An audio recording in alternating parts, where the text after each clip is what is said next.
show that we have the ability to work together with our agencies, not just the police department, our law enforcement agencies, but also with the mayor's office of neighborhood safety and engagement, our federal partners, our state partners, but most importantly, our residents, as we build this community violence intervention ecosystem, as we focus in on those who are the most likely to be the victim or perpetrator of gun violence through our group violence reduction strategy, allowing them the opportunity to change their life. But if they don't, removing them from our neighborhoods when they choose not to do so. We can continue to see these reductions if we work together, holding everyone accountable along that spectrum. We don't care if you're the person trafficking the gun, using the gun, straw purchasing the gun.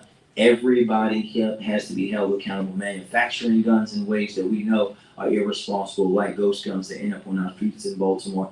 Everybody has to be held accountable. And with that, I will turn it over to the commissioner for his remarks. Thank you, Mr. Mayor Scott. Thank you, Bishop, for hosting.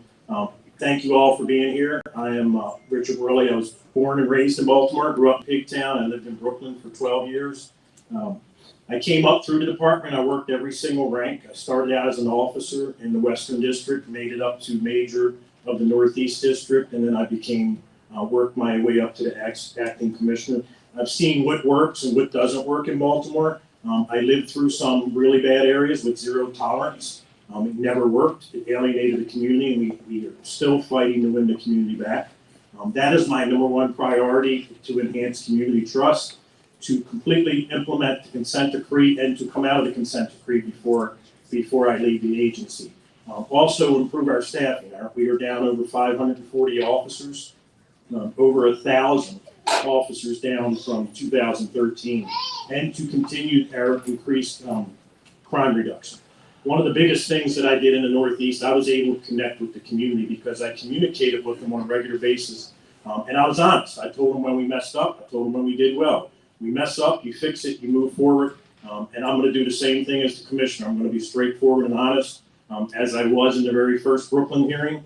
That's the only way I know how to be. It's the way that got me here, and I don't plan on changing as the commissioner. You ask me a question, I'll give you an honest answer. I'm not going to make promises I can't keep, but what I can tell you is that you will see more officers out on foot. You'll see more community engagement through my tenure, and our officers will continue to do the fabulous job they've done over the last 4 years to become the most reformed police department in the country, that now other departments are coming here to see what we've done and how we've changed our department over the last 4 years. So thank you. Thank you. Now we'll get to the questions.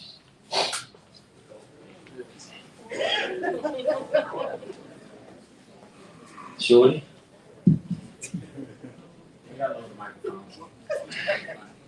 I don't even need a microphone. This ain't a question yet. All right. First thing is, you owe me a book and some material I gave you last thing. All right. I got you. I know you got me, but see, I want you to do this in a public space. Cause see, the people need to see this. You know what I'm saying? Because what you do in the dark comes to the light. That's why I did it in the front of people so everybody can see this. Now, this question is for Commissioner Worley. How long you been in? I think you was at the Northeast District in 2012. Yeah, I got 2 minutes time. No. I got there December 27th, 2012. So I was there for five days. Remember when y'all had Bernstein there and y'all did the Bernstein thing? When Bernstein came to the community, talking to the community? Remember that? The community attorney, community state's attorney? Yeah, remember when Bernstein came there? Well, I remember the program. Well, I was there with you. You had two north, what's that neighborhood, northeast neighborhood, you had two community meetings. You had one community meeting for the white people, and you had another community for the black people. And in the back, that's not true. No, it is true. I was there. And in your back room, you got a war room, right?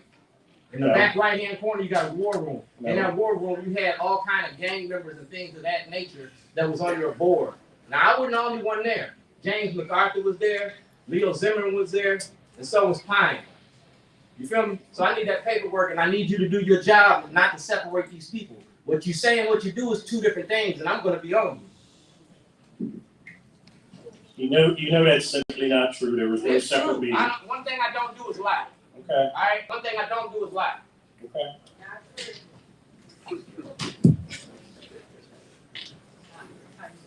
Good evening, man.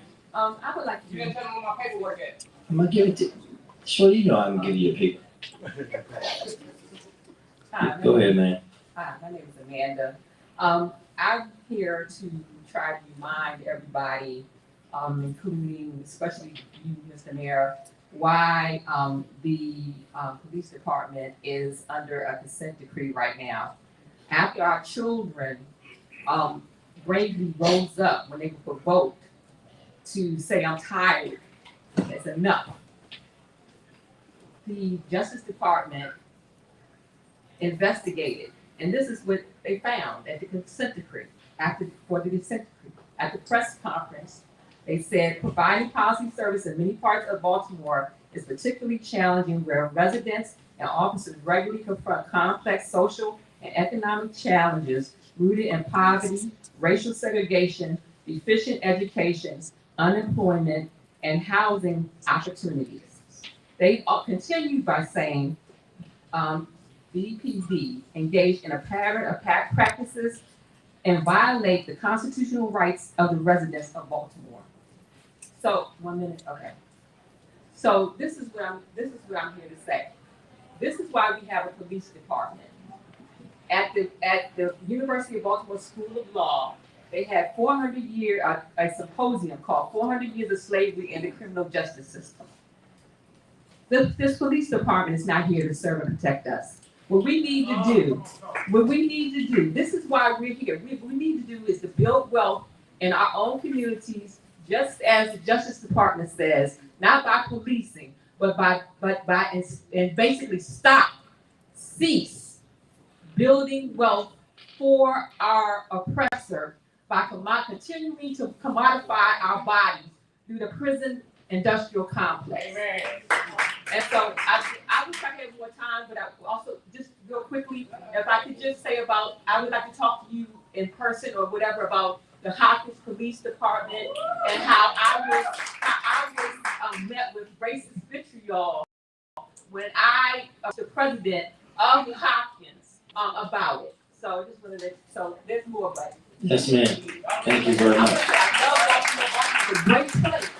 And it's not as bad as you know, these media is making it out to be. That's right. Thank you, ma'am. And I'll start off by saying, so I know very vividly what was said by the Department of Justice and during the pattern practice investigation. As many of you know, working with some of the folks in this room, we are actually one of the first cities to actually ask for that. Myself, I know Councilman Costello, Councilman Stokes, and others who were on the city council and working at the time, we were part of the group of folks that asked for that to happen, so that this wasn't something that the Department of Justice, because the truth is when they first came here, they weren't doing that, right? They were just looking at things at the surface level, and we're going to continue to see that process through.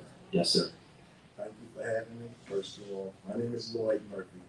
I know at the Shake and Bake meeting, we kind of went back and forth about some things, but here's why I'm here today. I understand the administration that you inherited was an absolute mess.